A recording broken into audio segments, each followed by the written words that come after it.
বন্ধুরা, খিচুড়ি একেবারে রেডি। কে কে খেতে আসতে পারেন। আর এরকম পারফেক্ট খিচুড়ি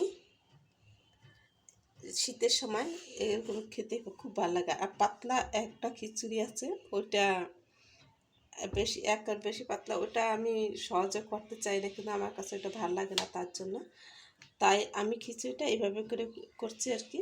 আর দেখেন খিচুড়িটা খুবই সুন্দর ঝরঝরা, বলতে এটা বোঝায় না, এটা সব কিছু মিশানো তো, তাই তারপরও এরকম স্পেশাল খিচুড়ি আপনাদের কাছে অবশ্যই ভালো লাগবে।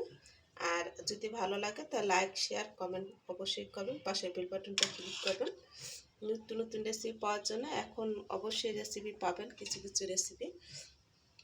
তা মাংস আর খিচুড়ি দোনোটাই খুব সুন্দরভাবে হয়ে গেছে।